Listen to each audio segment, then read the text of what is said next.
Muy bien, mi hermano Eder, de la hermosa ciudad de Venezuela, amigos nuestros, compañeros y Amén. hermanos en Cristo. Estamos estudiando entonces el misterio del Apocalipsis y esta es la materia que nos toca en este tiempo. Y te pido por favor que leas la primera página de nuestro libro de la Escuela de Teología Bíblica. Amén. Amén, pastor. Inicio acá en la página 24. Y pasó el tiempo y tenemos testimonio de que Juan se ocupó del pastorado de las iglesias de Éfeso. Pablo fue quien comenzó la obra en Éfeso por el año 53 después de Cristo. Hechos capítulo 19, 8 al 10. Y entrando Pablo en la sinagoga, habló con denuedo por espacio de 3 meses, discutiendo y persuadiendo acerca del reino de Dios. Pero endureciéndose algunos y no creyendo, maldiciendo el camino delante de la multitud, se apartó Pablo de ellos y separó a los discípulos, discutiendo cada día en la escuela de uno llamado Tiranno, una escuela pública que usaban para clases bíblicas y entrenamiento ministerial. Continúa el texto bíblico, versículo 10. Así continuó por espacio de 2 años, de manera que todos los que habitaban en Asia, judíos y griegos, oyeron la palabra del Señor Jesús. Comenzó una gran obra Pablo en Éfeso. Comenzó de cero. Comenzó haciendo discípulos, comenzó evangelizando. Con el correr del tiempo, Pablo puso a Timoteo como supervisor, como pastor de esta iglesia, y eso lo pueden buscar en Primera de Timoteo. Y siguió pasando el tiempo y fue Juan el pastor de la iglesia de Éfeso y de sus alrededores. El versículo 5 dice, y de Jesucristo el testigo fiel, el primogénito de los muertos, y del soberano de los reyes de la tierra, al que nos amó y nos lavó de nuestros pecados con su sangre. Él es testigo fiel. Juan 18, 37. Le dijo entonces Pilato, ¿luego eres tu rey? Respondió Jesús, tú dices que yo soy rey. Yo para esto he nacido y para esto he venido al mundo, para dar testimonio a la verdad. Todo aquel que es de la verdad oye mi voz. Apocalipsis 19:10. Yo me postré a sus pies para adorarle y él me dijo, mira, no lo hagas, yo soy consiervo tuyo y de tus hermanos que retienen el testimonio de Jesús. Adora a Dios, porque el testimonio de Jesús es el espíritu de la profecía. La versión TLA, entonces me arrodillé a los pies del ángel para adorarlo, pero él me dijo, no lo hagas, adora a Dios, pues yo también le sirvo igual que tú y que todos los que siguen confiando en el mensaje que les dio Jesús. El testigo fiel es también otro nombre para el Señor Jesucristo. Otro título que le dan a Jesucristo en este versículo 5 es el primogénito de los muertos. Es decir, el primero en levantarse de entre los muertos. Y otro título que se le adjudica al Señor Jesucristo es el soberano de los reyes de la tierra. Este título todavía no es ejercido por el Señor Jesucristo hasta cuando el Señor regrese e implante su reino milenial. Y he aquí que ejercerá este título. Y esto ya estaba anunciado en el Salmo 2. Y aquí Dios pone al Hijo como el Rey de Sión. Salmo 2:8. Pídeme y te daré por herencia a las naciones y como posesión tuya los confines de la tierra. Los quebrantarás con barra de hierro, como vasija de alfarero, los desmenuzarás. En el libro de Mateo vemos que el Señor vino en su primera venida como el Rey de los judíos. En el libro del Apocalipsis, en su segunda venida, viene como el Rey de Reyes y el Señor de Señores. Él vendrá y será el soberano de los reyes de la tierra. A ver un ratito ahí, mi hermano Eder, de la ciudad de Venezuela. Estamos estudiando entonces versículo por versículo de todo el libro del Apocalipsis con el cual se cierra el canon de las Escrituras Sagradas. Después del Apocalipsis ya no hay más libros. Y recuerda lo que estudiamos al principio de las clases, que nadie puede agregar ni quitar de lo que está escrito, si no será hallado mentiroso y recibirá las consecuencias de este grave pecado. Deuteronomio capítulo 4, versículo 2, Proverbios capítulo 30, versículos 5 y 6 y Apocalipsis 22, 18 y 19, el Altísimo da severas advertencias para todos aquellos que comercializan con el Evangelio y que lo alteran. Estamos ingresando a las profundidades de la carta magna de la escatología bíblica, que es el 95% del Apocalipsis. Y recordando que Juan, el último apóstol escribiente, porque el último apóstol con llamado que formó un apostolado especial, el fundador de las iglesias gentiles, es el apóstol Pablo, pero el último apóstol con escribiente sería Juan. Y Juan tuvo el privilegio de vivir dos eternidades. Cuando él era joven, él escribió el Evangelio de Juan, y Juan escribió que Jesús es Dios, y él tuvo que vivir una eternidad pasada para poder saber realmente sobre esta extraordinaria y maravillosa encarnación de la segunda persona de la Trinidad o del eterno Hijo de Dios. Cuando él era ya viejo y estuvo desterrado ahí en una isla en el mar Egeo llamada Patmos, donde el emperador Domiciano había hecho una cárcel para las peores lacras sociales y para nuestros hermanos en Cristo, aquellos nacidos de nuevo, aquellos perdonados por esa sangre impecable del Cordero de Dios. Él, entre muchos, fue desterrado por causa de dar testimonio de la palabra de Dios y de testificar que Jesucristo es el Señor y Dios.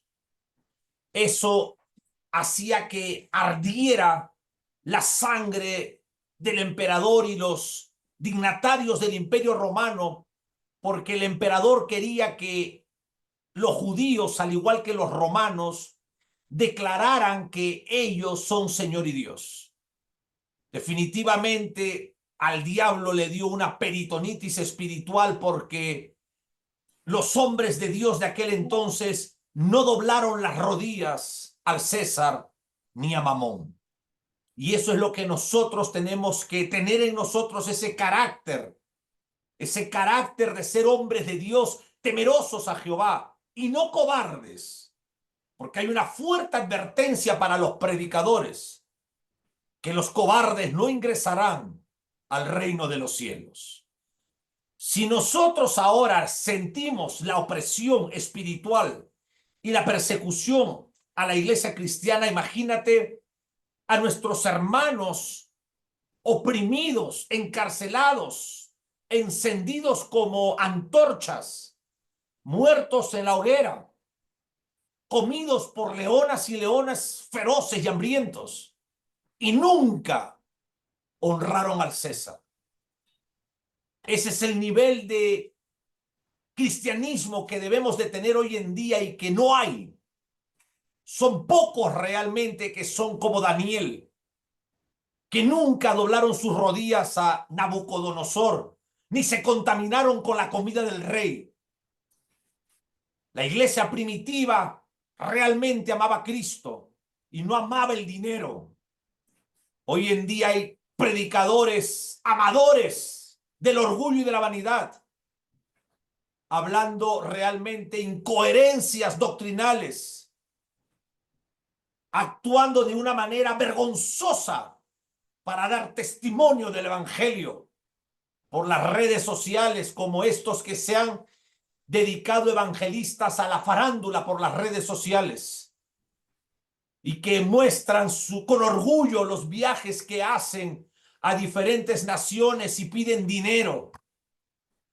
Es lo mismo que hace los apóstoles y profetas de este tiempo. Son manipulados en sus mentes por el espíritu de la brujería, ya que el espíritu de la brujería ha ingresado a la iglesia evangélica. El espíritu de la brujería se encuentra fuertemente dentro del pueblo evangélico, como que está organizado dentro de la gran ramera del Apocalipsis, la religión católica romana, esos demonios que quieren dominar la mente del creyente. ¿Y sabes por qué se deja dominar la mente un creyente? Porque no tienen la mente de Cristo. Porque más bien de escuchar a predicadores verdaderos que no son famosos en las redes sociales, prefieren escuchar a famosos teleevangelistas o teleyoutubers, como estos hombres que realmente aparecen ahí y que muchos de ellos yo los conocí personalmente cuando eran hombres realmente piadosos de Dios. Tengo a muchos con fotos de ellos que han sido amigos, pero que lamentablemente yo me he separado, me he alejado porque yo veo farándula y eso ya es del diablo. El apóstol Pablo, un verdadero apóstol, este apóstol no estaba en Miami como César Castellanos, que dice que Dios le dio la promesa como Abraham, tirado en la arena en Miami Beach, y que Dios le dice que así como es la arena del mar, de esa playa, así será su iglesia. Y como el diablo le habló, así levantó lo que es el G12, el gobierno de los 12. G en la numerología es 6 y la mitad de 12 es el doble 6. Realmente es terrorífico. Al igual que estos apóstoles y profetas que manejan aviones y que atrás de todo esto se encuentra el espíritu del narcotráfico. Pero quien quiera ser apóstol, pues, quien quiera ser apóstol, que sea pues como el apóstol Juan. El apóstol Juan estuvo realmente desterrado, sin aviones, sin zapatos Florsheim, sin camisas Ralph Lauren ni Giorgio Armani. No tenía un Mercedes-Benz, no tenía un BMW, no tenía ni moto ni patines, no tenía ni bicicleta. Estaba desterrado ahí, donde realmente el imperio romano lo torturaba, dice la historia, con agua caliente, siendo viejo. Pero ese es un verdadero apóstol, y el que quiera llamarse apóstol, pues, que siga las huellas de Pablo y que siga, pues, las huellas de Juan.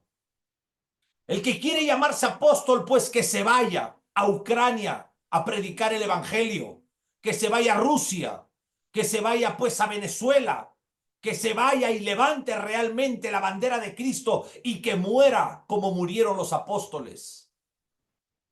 Este era un verdadero apóstol, el apóstol Juan.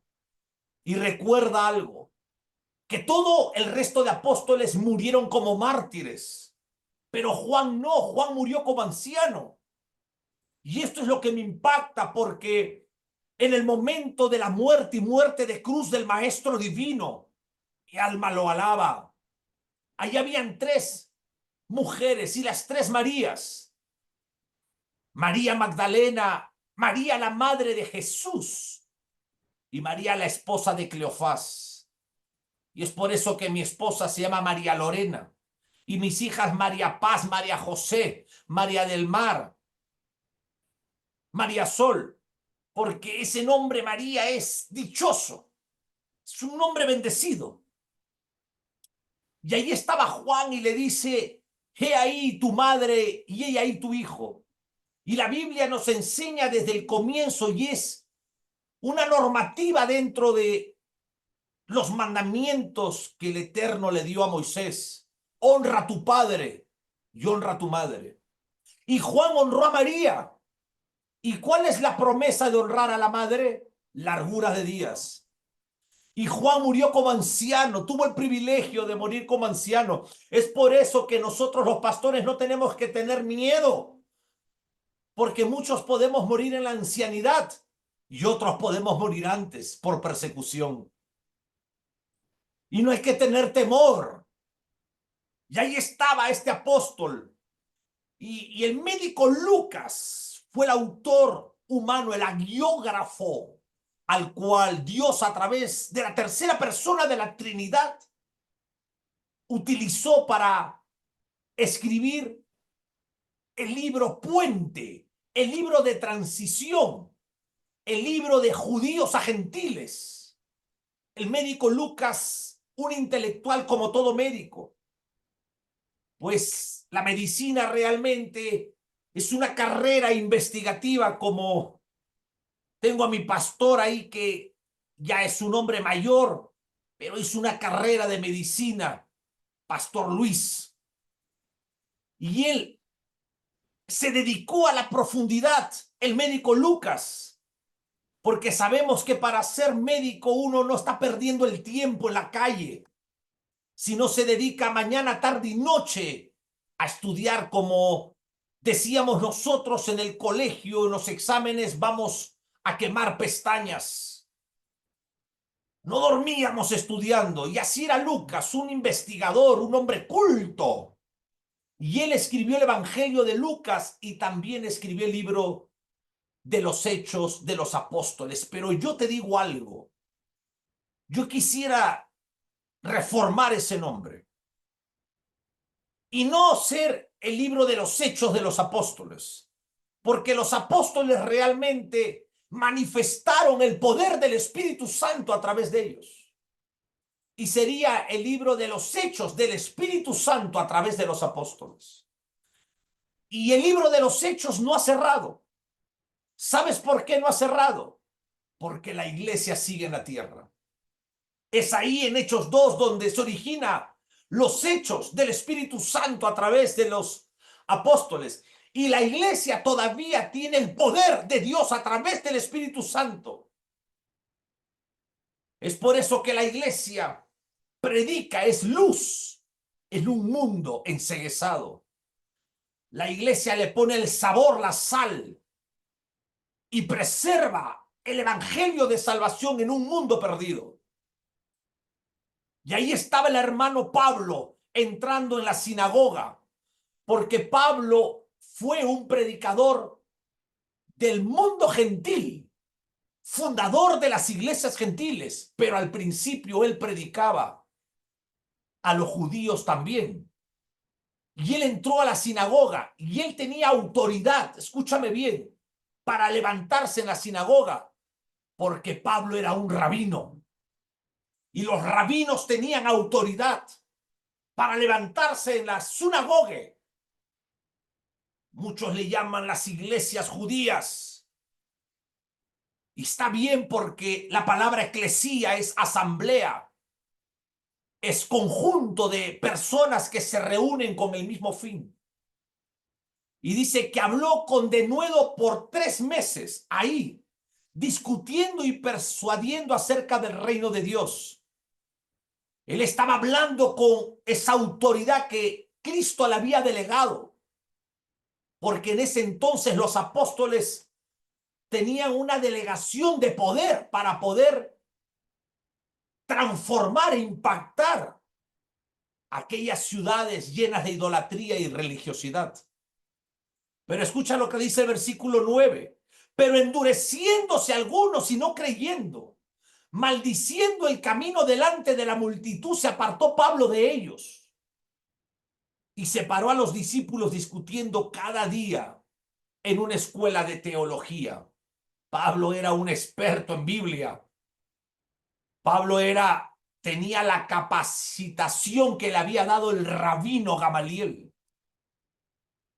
Pero sobre todo él ya había tenido un encuentro con el Cristo resucitado y él estaba investido del poder del Espíritu Santo. Y él en las sinagogas predicaba y había ya gente interesada por el evangelio.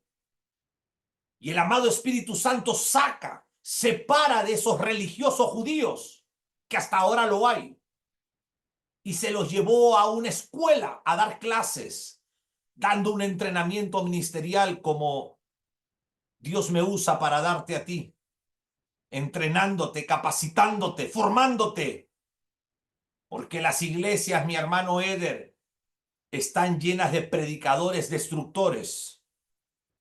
Y lo que el pueblo de Cristo necesita son pastores maestros, pastores educadores, evangelistas bíblicos. No necesita gente que esté predicando teologías falsas, teologías de prosperidad, teologías que saque el campeón que está dentro de ti, teologías mezcladas con psicología barata, teologías mezcladas con la psiquiatría de Sigmund Freud, o teologías mezcladas con el Corán o con los libros hinduistas. La iglesia de Cristo necesita hombres de Dios que tengan callos en sus rodillas y que prendan la vela en la noche para que el aceite en su lámpara no se acabe. Comenzó una gran obra Pablo en Efeso, comenzó de cero, comenzó haciéndose discípulos, comenzó evangelizando. ¿Te diste cuenta? Con el correr del tiempo, Pablo puso a Timoteo como supervisor, como pastor de la obra ahí de Efeso. Y siguió pasando el tiempo y fue Juan el pastor de la iglesia de Efeso. Es por eso también de que el Señor Jesucristo en el capítulo 2 y capítulo 3, pues usa 7 iglesias que de cierta forma estaban unidas unos 60, 80 kilómetros en Asia Menor. Y era conocido Juan. Juan era conocido como pastor, como el último hombre de Dios que había quedado. Era un hombre de respeto, porque era un hombre que traía la presencia de Dios. Era un hombre que traía la unción del Espíritu Santo. Ese hombre cuando hablaba realmente por la madurez que tenía, por los años de integridad ante Dios, pues hacía destronar los corazones de aquellos que le oían. El versículo 5 dice del capítulo 1, y de Jesucristo, y ahí vienen unos títulos, el testigo fiel. Cristo es el testigo fiel. ¿Por qué? Porque Cristo es verdadero. La palabra griega aletai. Y conocerás la verdad, aletai. Y la verdad, aletai, os hará libre. La única verdad es Cristo. Tú eres el rey de los judíos, y él le dijo, tú lo has dicho. Eso es verdad, yo soy el rey. Este hombre estaba declarando lo que es él, el rey. El primogénito de los muertos, el soberano de los reyes de la tierra. Jesús es Dios. Acá lo nombra como soberano. ¿Te diste cuenta? Al que nos amó, esto es poderoso. Y esto tenemos que enmarcarlo en un cuadro. Y nos lavó de nuestros pecados con su sangre. ¿Queremos entender qué hacemos nosotros estudiando el Evangelio? Porque Él nos ha lavado nuestros inmundos pecados con una sangre impecable. Hay que hacer un marco y mirarlo. Mañana, tarde y noche, Él nos lavó nuestros pecados con su sangre. Él pagó la deuda que tenía el hombre contraria por su pecado. Y todo aquel que está en Cristo es lavado, es perdonado y aún salvado. En Cristo, hermano, estamos seguros. ¿Sabes por qué? Porque Él es el testigo fiel. Él te llamó, Él te tratará, Él te limpiará, te regenerará, te restaurará a ti y a tu familia y te levantará para que des testimonio de Cristo. No creas, y con esto acabo, de que Pablo cayó del caballo y ya fue el apóstol. Muchos creen que Moisés, Elías, David, Pablo tuvieron un encuentro con el Señor y fueron los hombres que fueron. Ahora vemos perdóname que te lo diga, cada hombre payaso o cada salmista que se pone títulos que creen que porque tocan o predican en la calle o en un púlpito son hombres de Dios. Ahora hay mucho emocionalismo y sensacionalismo. Para ser un hombre de Dios no son 1 año ni 2 años, son 20 años mínimos de rodillas, siendo honesto delante de Jehová, siendo recto delante de Dios. Y Dios solamente sabe quiénes son los suyos. ¿Alguna pregunta? No, pastor, ninguno hasta ahora.